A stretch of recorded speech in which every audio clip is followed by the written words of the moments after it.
ሩታ እንግዲህ እስከ መቼ ድረስ በአብርሃም ህይወት ውስጥ እንደምትቆይ አሁንም አልታወቀም። ሰላም ጤና ይስጥልኝ፣ እንዴት ናችሁ? ለዚህ ቻናል አዲስ ከሆናችሁ ሰብስክራይብ በማድረግ ቤተሰቦቼ እንድትሆኑ ጋብዛለሁ። ቪዲዮን ላይክ በማድረግ ጀምሩት። እንዲሁም ቪዲዮን አይታችሁ ስትጨርሱ የእናንተን ሀሳብ አስተያየት ኮሜንት ላይ አስቀምጡልኝ። እንግዲህ ዛሬም እንደተለመደው በአዲስ ቪዲዮ መተናል። ዛሬም እንግዲህ እንደተለመደው አንድ አዲስ ነገር ተፈጥሯል። ሩታ እንግዲህ የሄርሜላን እርግዝና ሰምታለች። ሩታም ኤፍሬምም ሁሉም ማለት ነው። ለማንኛውም ግን ሩታና ኤፍሬም ሆነው እንግዲህ ዴቭን ቡዜንና አብርሃምን ቀጥረዋቸዋል። ለምንድን ነው የቀጠሯቸው?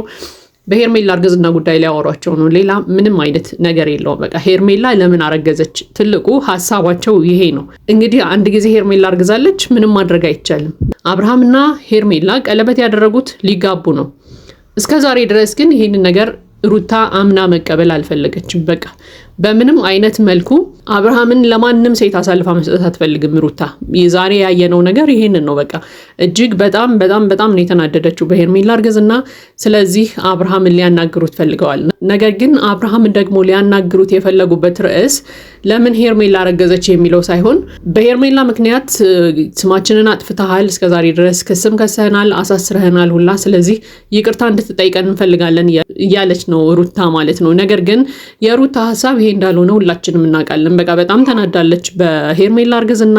እጅግ በጣም ነው የተበሳጨችው እና በዛ ምክንያት ነው ልታናገረው የፈለገችውም የመጣችውም እውነት ለመናገር እንጂ በሄርሜላ ጉዳይ ስማቸው የጠፋው ነገር ያለፈ ነገር ነው። በኋላ ላይ ቡዜ ራሱ መታ ስታወራ እንደሰማ ነው እንዴ በቃ አለፈ እኮ ያ ጉዳይ አልፏል ምናምን እያለች ሁላ ነበርና ግዴታ ይቅርታ መጠየቅ አለባቸው እኛን ምናምን እያለች ነበር ሩታ። እንግዲህ አብርሃምም ይቅርታ ጠይቋታል።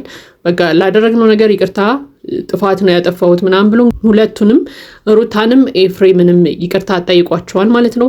ነገር ግን ያው በዛ ሰበብ አድርገው በስማችንን አጥፍተሃል ሰበብ እንግዲህ የሄርሜላም ጉዳይ ተነስቶ ሲያወሩ ነበረ። በቃ አሁን ሄርሜላ አርግዣለሁ ብላለች። የእሷ እርግዝና ውሸት ነው እውነት አይደለም ስትል ሁላ እንግዲህ ሩታን ሰምተናታል ማለት ነው። እንግዲህ እውነት ለመናገር የሄርሜላ እርግዝና እውነት ይሁንም ውሸት ይሁንም የሩታ ጉዳይ አይደለም፣ ሩታን የሚመለከታት ጉዳይ አይደለም። እውነት ለመናገር እንግዲህ ዛሬ ሲያወሩ የነበረ ያው በቤተሰብ መሀል ነው። ኤፍሬምም ቡዜም አብርሃምም ዴቭም እንግዲህ ወንድማማቾች ናቸው። እነዚህ ወንድማማቾች መሀል ደግሞ ማናለች? ሩታ አለች ማለት ነው። እና ሩታ እዚህ ቤተሰብ ውስጥ ምን እንደምትሰራ እስከዛሬ ድረስ አይገባኝም። እኔ በቃ ምንም የማይገባኝ ጥያቄ ቢኖር እነዚህ ቤተሰቦች ውስጥ መሀል መግባቷ ምንም አይገባኝም። እኔ በቃ አብርሃም ጋር እኮ ተፋተዋል፣ ተለያይተዋል። ለምንድን ነው የራሷን ኑሮ የማትኖረው ሩታ? እውነት ለመናገር ለአብርሃም አስባለት ተጨንቃለት ምናምን አይደለም። በቃ አብርሃምን እስከዛሬ ድረስ ስለምትፈልገው ነው። አብርሃም ደግሞ የራሱን ህይወት ጀምሯል። በቃ እንዴ ሄርሜላ አረገዘች እኮ በቃ ከዚህ በላይ ማሳመኛ ነጥብ ማሳመኛ ምክንያት የለም።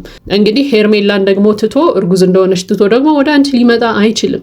በቃ ይሄ የታወቀ ነገር ነው። ስለዚህ ከነዚህ ቤተሰቦች መሀል ለምን እንደማትወጪ አይገባኝም። አሁንም እኮ ከአብርሃም አልፈሽ ደግሞ ቤተሰብ መሀል ገብተሻል። ቤተሰብ መሀል ማለት በቃ ኤፍሬም በአንቺ ወገን ነው። ኤፍሬም እና ዴቭ የምንበለው በአንቺ ወገን ነው የተወሰነ። አብርሃም እና ቡዜ ደግሞ አንድ ወገን ናቸው። ወንድማማቾች መሀል ገብተሽ ሁላ ኤፍሬም እና ዴቭ ጋር ቆመሽ ስለ ቡዜና ስለ አብርሃም መጥፎ ነገር ነው እያወራሽ ያለሽው። ይሄ እኮ በጣም ነው የሚያስቀው እውነት ለመናገር ማለት ነው። ለገዛ ወንድሞቹ አብርሃምን ስታሚው ነበረ ቆመሽ፣ ለገዛ ወንድሞቹ ቡዜንም ታሚያታለሽ። አሁንስ አለቅህም፣ አበዛኸው፣ መቼም ነው ማልፋታ፣ በህግ ጠይቀሃለሁ ምናምን እያልሽ ስለ አብርሃም የምታወሪው ወንድሞቹ መሀል ቆመሽ ነው። ይሄ በጣም ነው የሚያስቀው እውነት ለመናገር። እንዴ ምን እየሰራሽ ነው ሩታ? ምን እያደረግሽ ነው? ምናልባት ኤፍሬም አንቺን የሚደግፍ ለአንቺ የሚወግን አይነት ሰው ሊሆን ይችላል። በቃ አብርሃምና አንቺ መለያየት የለባችሁም ብሎ የሚያስብ ልጅ ስለሆነ ማለት ነው። ሀሳቡ ጥሩ ነው። አንቺና አብርሃም ባትለያዩ መልካም ነበር፣ ግን ተለያይታችኋል። በቃ ይሄ አልቋል። ስለዚህ ኤፍሬም ጋር ቆመሽ አብርሃምን ታሚለታለሽ፣ ኤፍሬም ጋር ቆመሽ ቡዜን ታሚለታለሽ። ዴቭ ባለበት አብርሃምን አልለቀውም፣ በፍርድ ቤት ነው የምገትረው፣ እከሰዋለሁ ምናምን እያልሽ ስለ አብርሃም መጥፎ ነገር ታወሪያለሽ እንዴ? ወንድምና ወንድም እኮ ናቸው። ወይ ደግሞ እነ ዳኒ ጋር እነ ሜሪ ጋር ምናምን እንደምታወሪው አይነት ወሬ ነው መተሽ እነ ኤፍሬም ጋር የምታወሪላቸው። አብርሃምን ስለመበቀል ነው ለኤፍሬም የምታወሪው። አበዛውን እስቲ አብርሃም ምናምን እያልሽ ስለ አብርሃም መጥፎ ነገር ነው ለኤፍሬም የምታወሪለት። ወንድሙ እኮ ነው፣ ነገ ሊገለበጥብሽ ይችላል።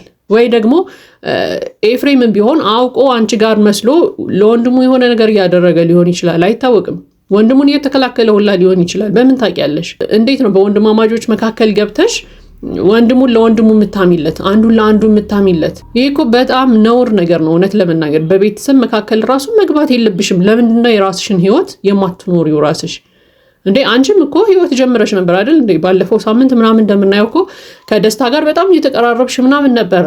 በቃ ያንን ህይወት የምትፈልጊው ከሆነ አጠንክረሽ ቀጥይውና የራስሽን ኑሮ ኑሪ። ሄርሜላ አላረገዘችም ውሸቷን ነው አርግዣለሁ የምትልህ ምናምን እያልሽው ነበር። በቃ ታርግዝም አታርግዝም ያንቺ ጉዳይ አይደለም። ሄርሜላ አረገዘችም አላረገዘችም አረገዝኩ አለችውም አላለችውም እንዴ ሳታረግዝ በፊት እኮ ሄዶ ቀለበት አርጎላታል። በቃ ከሄርሜላ ጋር ነው በእርግዝና አይደለም ሄርሜላ አብርሃምን ልትይዘው እያሰበች ያለችው። አንቺ ነገሮችን ብትታይ መልካም ነው የሚል ሐሳብ አለኝ። በቃ አሁን እኮ ከአብርሃምና ከሄርሜላ አልፈሽ በወንድማማቾች መካከል ገባሽ። በቃ እውነት ለመናገር በአብርሃምና በኤፍሬም መካከል ያለ ክፍተት እጅግ በጣም እንዲሰፋ እንዲጋጋል ያደረግሽው አንቺ ነሽ። በቃ አንዳንድ ጊዜ ቢመራችሁም የምትወጡት እውነት አለ። ሄርሜላን የምትደግፉ ብዙ ሰዎች ምናምን እንዳላቸው አውቃለሁ፣ ግን ዝም ብሎ በጭፍን መደገፍ መልካም አይደለም። በቃ አንዳንድ ጊዜ ጥፋቶችን ስታጠፋ ኖ ታይ ማለት መቻል አለባችሁ። ምክንያቱም እስከዛሬ ድረስ ጎበዝ ጀግና ምናምን እያላችሁ ማይሆን ነገሮችን ስታደርግ ነው እዚህ ደረጃ እንድትደርስ የሆነችው ማለት ነው። ስለዚህ አሁንም ቢሆን በአብርሃምና በኤፍሬም መካከል ያለውን ነገር እየሰፋ እንዲመጣ ያደረገችው ሩታ ናት። ይሄ ምንም ጥያቄ የለውም። ምክንያቱም ኤፍሬም መጥቶ ኔጌቲቭ ነገር ሲያደርግ አይ ነው ወንድምህ ነው ስለዚህ እረፍ ብትለው አርፎ ይቀመጥ ነበር። ነገር ግን አሁን ተባብሶ አብርሃምና ኤፍሬም አይታችሁ ከሆነ ሰላም እንኳን አይባባሉም፣ ጠላትነት ደረጃ ላይ ደርሰዋል ማለት ነው። ስለዚህ ሩታ ከቀልብሽ ብትሆኚ የራስሽን ኑሮ ብትኖሪ መልካም ነው። በቃ ዛሬም እንግዲህ እንዳየነው በቃ ሄርሜላ እርጉዝ አይደለችም፣ ሄርሜላ እንደዚህ አይደለችም። በቃ አይመለከታችሁም። እነሱ ሐሳባቸው ምንድነው? አብርሃም ሄዶ ሄርሜላን እርግዝናሽን ልቀበልሽ አልችልም፣ በቃ ያንቺን ልጅ አልፈልግም እንዲላት ነው እያሰቡ የነበሩት። በቃ ያንን ነገር ሄዶ እንዲያደርግ ነው ሲያወሩትም ሲያግባቡትም ምናምን የነበረው ማለት ነው። በነገራችን ላይ እንደዚህ አይነት ነገሮችን ባነሳችሁ ቁጥር እንደውም ይበልጥ አብርሃምን ወደ ሄርሜላ ነው የምታስጠጉት። ምክንያቱም ሄርሜላን አልፈልግም ቢላት እናንተ እንደምትሳለቁበት ስለሚያውቅ በተአምር አያደርገው፣ በተአምር ማለት ነው። የሄርሜላን እርግዝና አልቀበልም ሊል አይችልም አብርሃም። ፊት ለፊት ራሱ ነግሯችሁ ነው የሄደው አይደለ? ሄርሜላ እርጉዝ ሆነችም አልሆነችም ወደፊት ትጉዳኝም አትጉዳኝም በቃ የኔ ኃላፊነት ነው እኔ ነኝ የምወጣው እናንተ አይመለከታችሁም ሲላችሁ ነበር። ስለዚህ ኤፍሬምን ታይ ወንድሙ ስለሆነ ዞሮ ዞሮ መገናኘታቸው አይቀርም። ከአብርሃም ጋር ቤተሰብ ምንም ማስታረቃቸው አንድ ላይ መሆናቸው አይቀርም። ነገር ግን ሩታ አንቺ ራስሽን ከዚህ ነገር ብታወጪና የራስሽን ኑሮ ብትኖሪ መልካም ነው የሚል ሐሳብ አለኝ። ስለዚህ አብርሃም ሄርሜላን አልፈልግሽም ልጁን አልፈልግም ሊላት አይችልም በተአምር። ይሄንን ደግሞ ያደረጋችሁት ራሳችሁ ናችሁ፣ ኤፍሬምና ሩታ ማለት ነው። በቃ ገፋፍታችሁ እንደውም ይበልጥ ደስ በሚል በሚገርም ነገር ሁላ ሊቀበላት ይችላል ሄርሜላን የሚል ሐሳብ አለኝ በእናንተ ግፊት ምክንያት ማለት ነው። ምክንያቱም ሄርሜላን አይ አልፈልግም፣ አይ ልጁን አልቀበልም በዚህ ሰዓት እኔ ልጅ የመውለድ ሐሳብ የለኝም ምናምን ቢላት የእናንተ መሳቂያ ሊሆን ስለሚችል ያንን ነገር ደግሞ ስለሚያውቅ በተአምር አያደርገውም። ሄርሜላን በሚገርም ሁኔታ ነው የሚቀበላት የሚል ሐሳብ አለኝ። ለማንኛውም ይሄ የኔ ሐሳብ አስተያየት ነው። የእናንተን ሐሳብ አስተያየት ኮሜንት ላይ አስቀምጡልኝ። ለዚህ ቻናል አዲስ ከሆናችሁ ሰብስክራይብ በማድረግ ቤተሰቦች እንድትሆኑ ጋብዛለሁ። ቪዲዮውን ላይክ በማድረግ አበረታቱን። መልካም ጊዜ ይሁንላችሁ።